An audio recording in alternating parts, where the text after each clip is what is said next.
और अभी मैं इस टाइम हूँ ले के न्यू बस स्टैंड के पास। ये बस अपना हॉल ऑफ म्यूज़ियम उतार देगी अपने को। तो भाई फाइनली पहुँच चुके हैं अपना हॉल ऑफ फेम। कैश नहीं चलेगा यहाँ तो अपना हॉल ऑफ फेम का टिकट। ये अपना हॉल ऑफ फेम का एंट्री गेट। लद्दाख की हिस्ट्री है, जूम करके पढ़ सकते हैं आप। के बारे में जानेंगे। यह लद्दाख और कश्मीर का प्रसिद्ध खेल है। चक्र विजेता है वो इस लेह लद्दाख धरती के विजेता है, जो कि बोर्ड के माध्यम से यहाँ पर दिखाए गए हैं। ऐसा जो आप ब्लू कलर की रेखाएं देख रहे हैं, तो ये जहाँ के नदी नाले को दर्शाने के लिए बनाया गया है। और लेह लद्दाख में भी हॉल ऑफ फेम या फिर कारगिल साइड ज़रूर जाना। तो भाई welcome back to the new vlog. और अभी मैं इस टाइम हूँ ले के न्यू बस स्टैंड के पास। अब मेरे पीछे देख सकते हो ले का ये न्यू बस स्टैंड है, जहाँ से आपको ले में अगर कहीं भी लोकल साइड सीन करना हो तो सभी के लिए यहाँ से बसेस मिल जाएंगी। और अभी मैं जा रहा हूँ हॉल ऑफ म्यूज़ियम के लिए, जो कि यहाँ से 4 से 5 किलोमीटर रह जाता है। और बस आने वाली है जो कि अपना सरकारी बसेस होती हैं। और टैक्सी से जाओगे तो यहाँ पे आपको टैक्सी स्टैंड भी मिल जाएगा, बट उसके चार्जेस थोड़े ज़्यादा होते हैं। भाई जो अपना हॉल ऑफ म्यूज़ियम के लिए बस मिलने वाली है वो अपना स्पीड टुक की, जो कि अपना न्यू बस स्टैंड से मिलेगी। और वो हमको हॉल ऑफ म्यूज़ियम उतार देगी। वो जाएगी तो स्पीड टुक, बट हम रास्ते में ही उतर जाएंगे। जाएगी ये बस जा रही है भाई, हॉल ऑफ म्यूज़ियम उतार देगी। चलता है भाई, चल चल चल।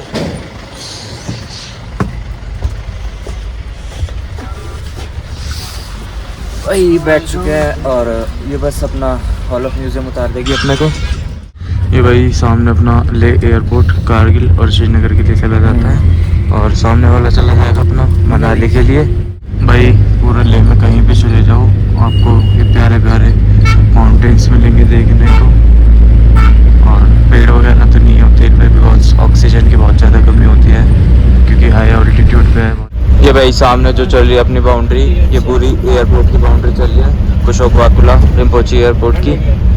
और ये रोड भी एयरपोर्ट वाली है, जस्ट सामने थोड़ा सा रह जाता है यहाँ से।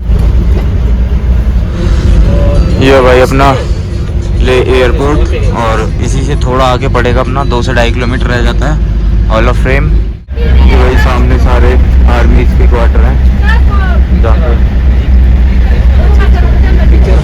अच्छा अच्छा, कौन सा वाला? भाई वो सामने पिक्चर हॉल है, ऑडिटोरियम। ये है भाई सामने हॉल ऑफ फेम आ चुका है। तो भाई फाइनली पहुंच चुके हैं अपना हॉल ऑफ फेम। सामने देख सकते हो ये है हॉल ऑफ फेम। मात्र 10 से 15 मिनट लगेंगे आपको हॉल ऑफ फेम पहुंचने में। न्यू बस स्टैंड से, एयरपोर्ट से जस्ट आगे ही पड़ता है। और यहाँ पे आपको भाई आर्मी हेडक्वार्टर्स भी मिल जाएंगे। सामने आर्मी हेडक्वार्टर्स हैं सारे। चलते भाई टिकट वगैरह का मालूम करते जो भी है। भाई यहाँ पे जो अपना टिकट लेने के लिए आपको केवल कार्ड देना होगा, कैश नहीं चलेगा यहाँ। अगर आपके पास एटीएम कार्ड होगा तो एटीएम कार्ड से भी हो जाएगा, बट कैश बिल्कुल भी नहीं लेंगे। लो भाई अपना हॉल ऑफ फेम का टिकट आ चुका है। कुछ ऐसा दिखता है अपना हॉल ऑफ फेम का टिकट। और चलते हैं अंदर की तरफ, देखते हैं क्या क्या है। और बाहर आपको कुछ तोपे वगैरह दिख जाएंगे। ये है भाई अपना हॉल ऑफ फेम का एंट्री गेट। और यहाँ आपको आर्मी ऑफिसर से मिलेंगे सारे में। ये भाई कुछ एंट्री पॉइंट अपना हॉल ऑफ फेम का। ये भाई अपना कुछ हॉल ऑफ फेम में गैलरी एरिया है। ये शी पैलेस है, तिस्की गोम्पा है, जो भी है अपना अट्रैक्शंस लेह लद्दाख में वो सभी लगाई हुई हैं। ये भाई अपना लद्दाख की हिस्ट्री है, जूम करके पढ़ सकते हैं आप। और ये सामने लगी हुई है अपना लद्दाख की ज्योग्राफी पूरे की। और ये जो अपना लद्दाख एक्सप्लोर करने के लिए कुछ जगहों के फ़ोटो हैं। और वो डेमोग्राफी है, जो भी है भाई आप जूम कर करके पढ़ सकते हैं।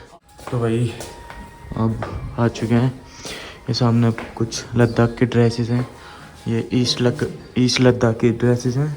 और ये जो वॉरियर्स होते थे अपना, वो उनकी ड्रेसेस हैं। और जो वेस्ट लद्दाख में पहनते हैं ड्रेसेस, वो कुछ इस प्रकार दिखती है। ये भाई बुद्धिस्ट लोगों का लाइफस्टाइल और कल्चर के बारे में बताया गया है इसमें सब। ये भाई सील से रखी हुई हैं, मोहरें जो होती थी पहले के ज़माने में, वो कुछ इस तरह की होती थी लद्दाख में जो चलती थी। ये भी कुछ भाई इक्विपमेंट्स हैं जो कि अपना वॉरियर्स लड़ाई वगैरह में यूज़ करते थे। यहाँ कुछ बंदूकें रखी हुई हैं, दो तीन तरह की। इसमें गन पाउडर रखा जाता था और इसमें लगा के तब इसको फायर किया जाता था। कुछ इधर भी रखी हैं, 3 इधर रखी हैं। ये बोल्ट एक्शन राइफल है पुराने ज़माने की, और ये भी बोल्ट एक्शन ही है। यहाँ का culture, rulers, flora and fauna और जनरल जोरावर सिंह के बारे में जानेंगे। हिस्ट्री ऑफ लद्दाख में सबसे पहले तिब्बती ओरिजिन के कुछ लोग भेड़ बकरी के लिए हरी घास की तलाश में आए।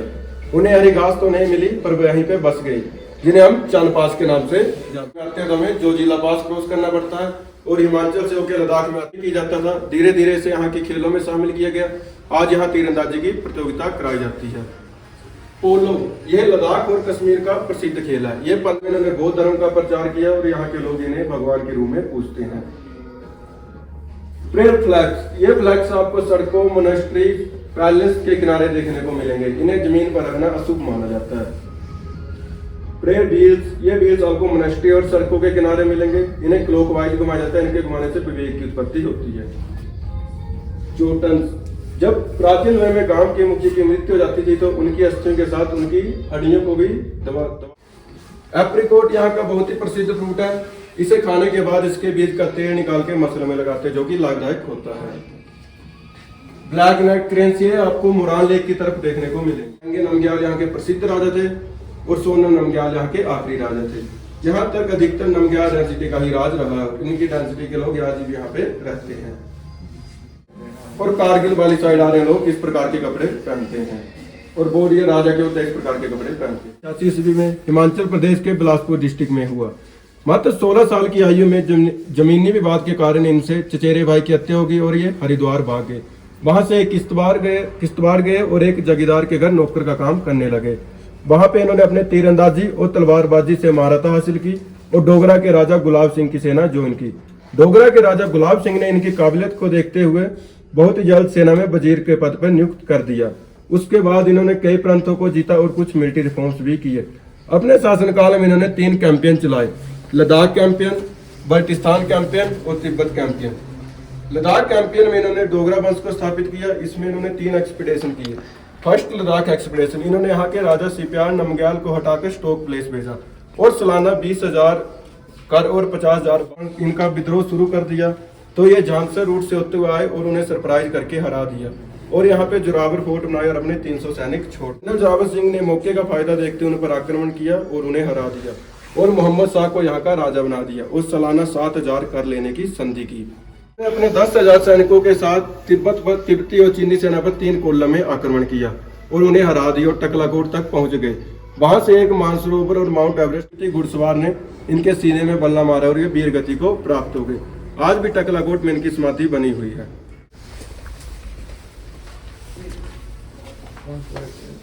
दिखाया गया, जिनको आप बाद में पढ़ सकते हैं। फोटोग्राफ्स लेने तो ले सकते हैं।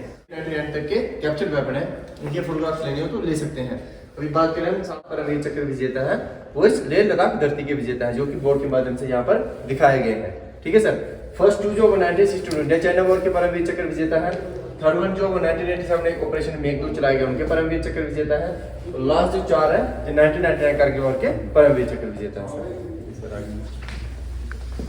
विजेता आज तक हुए हैं, जिसमें से 36 महावीर चक्र विजेता है वो इस लेह लद्दाख धरती के विजेता, जो कि बोर्ड के माध्यम से यहाँ से लेकर लास्ट कैबिन तक दिखाए गए हैं। सामने जो आप स्टैचू देख रहे हैं लेफ्टिनेंट कर्नल तुषार चंद जी का है, जो कि 1948 में हिमाचल से पैदल चलते हुए इसी ड्रेस में लेके खलसी ब्रिज पर आए और अपने एक साथी के साथ दुश्मन देश पाकिस्तान को वहां पर 24 घंटे के लिए रोके रखा।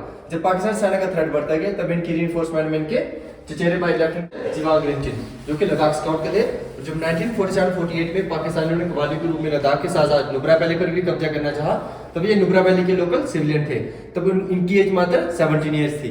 तब इन्होंने वहां पे खड़े हुए इन्होंने अपने साथ अपने गांव के एक 28 बंदों की मिलिट्री टीम तैयार करा, जिनको कि नुब्रा उन्होंने उस पोस्ट के लिए 2 बार वॉर लड़ा है। और जब दूसरी बार जब वॉर लड़ रहे थे तब उस समय इन्होंने वहां पर वहां से दुश्मन को खदेड़ दिया और भारतीय जवानों को हमेशा के लिए ठहरा दिया था। परंतु उस समय इनको दुश्मन के साथ लड़ते लड़ते वहां पर वह वीरगति को प्राप्त हो गए और देश ने किसी वीरताबाजों को देखते उन्हें मरणोपरांत महावीर चक्र से सम्मानित करा। और कहा जाता है कि अगर आज कारगिल हमारे पास है तो उनमें इनका बहुत बड़ा योगदान है सर। वहाँ किसी और इरादे से आया था और ये उसमें वहां पर एक ऑब्जर्वेशन पोस्ट के तहत गए थे और जैसे इन्होंने उनके साथ बातचीत करने के लिए आगे बढ़े तब इनके ऊपर तेजधार हथियारों से वॉर करना शुरू कर दिया और उस समय वह घायल हो गए और घायल अवस्था में पीछे ना हटते हुए वीरता के साथ निहत्थे उस गुत्थुम लड़ाई में टूट पड़े और अंत में वहां पर वीर गति को प्राप्त हो गए। लेटर है, पे बुक्स है, आइडेंटिटी कार्ड, पर्सनल डायरी वगैरह है, ये सारे पाकिस्तान के, जिसको कि पाकिस्तान ने पहचानने से इनकार कर दिया था। जी सर।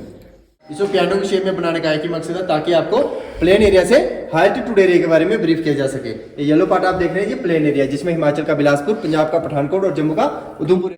मॉडल में आप लाल कलर की कुछ एक रेखाएं देख रहे हैं, तो ये यहाँ के रोड्स एंड ट्रैक्स को दर्शाने के लिए बनाया गया है, जिसमें हमारा नेशनल हाईवे NH1 भी इसी में शामिल है। उसके साथ साथ जो आप ब्लू कलर की रेखाएं देख रहे हैं, तो ये जहाँ के नदी नाले को दर्शाने के लिए बनाया गया है, जिसमें हमारा एक इंडस रिवर है, जो चाइना से निकलता है, लेह लद्दाख से बहता हुआ पीओके में जाके मिलता है, जिसको पाकिस्तान सिंधु रिवर भी कहता है। और आपने एक और सुना होगा संगम पॉइंट, जसकार रिवर जहाँ इंडस में मिलता है उसको संगम पॉइंट कहते हैं, जो कि जहाँ से तकरीबन 30 किलोमीटर पीछे है।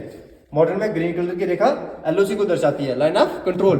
और जो ग्रीन फ्लैग एरिया आप देख रहे हैं, ये पीओके है, पाकिस्तान ऑक्युपाई कश्मीर, जिसको पाकिस्तान आजाद कश्मीर भी कहता है। और जो 1999 कारगिल वॉर था, वो इन्हीं इलाकों में लड़ा गया था, द्रास, करगिल, बटालिक और तुर्तुक में। मॉडल में जो ग्रे कलर का एरिया आप देख रहे हैं, ये सियाचिन ग्लेशियर का एरिया है, जिसकी हाइट लगभग 23,000 से 25,000 फीट के बीच है, और टेम्परेचर -40 से -60 डिग्री रहता है। भारतीय सेना के जवान देश की सुरक्षा के लिए 24 घंटे यहाँ पर तैनात है। उसके बाद मॉडल में जो आप ब्लैक कलर की रेखा देख रहे हैं, ये LAC है। ये भाई अब कारगिल वॉर की ब्रीफिंग आएगी इसमें। भाई देख सकते हो आप कारगिल में और लेह लद्दाख में अपनी इंडियन आर्मी कैसे कैसे इक्विपमेंट यूज़ करती है, देख सकते हो। सामने वीडियोग्राफी भी चल रही है, और इसी के जस्ट आगे है स्नो बाइक, इसकी भी सब चीज़ की आपको वीडियोग्राफी चलती मिल जाएगी, जो भी चीज़ है। और ये टेंट्स वगैरह हैं जो अपनी इंडियन आर्मी यूज़ करती है। सियाचिन ग्लेशियर हुआ, और लेह लद्दाख का जो हाई ऑल्टीट्यूड एरिया है, जहाँ पे स्नो वगैरह ज़्यादा पड़ती है। और ये रोप्स हैं जिनको अपना ऑपरेशन के दौरान यूज़ करती है इंडियन आर्मी। कई तरह के रोप्स हैं, और यहाँ सब भी जितने भी अपने वॉरियर्स हुए हैं, इंडियन आर्मी के जितने भी वॉरियर्स हुए हैं, सभी की हिस्ट्री के बारे में बताया गया है। और ये जो एरिया है, ये अपना कारगिल का है, जो अपना कारगिल वॉर में अपने इंडियन आर्मी के कुछ जवान शहीद हुए थे, उनका सभी की ब्रीफिंग की थी अभी सर ने, जिसकी वीडियोग्राफी बनाना अलाउड नहीं था, मैंने बनाई भी नहीं। ये भाई अपना कारगिल गैलरी है, और टच वगैरह करना मना है इसको, तो टच करेंगे भी नहीं।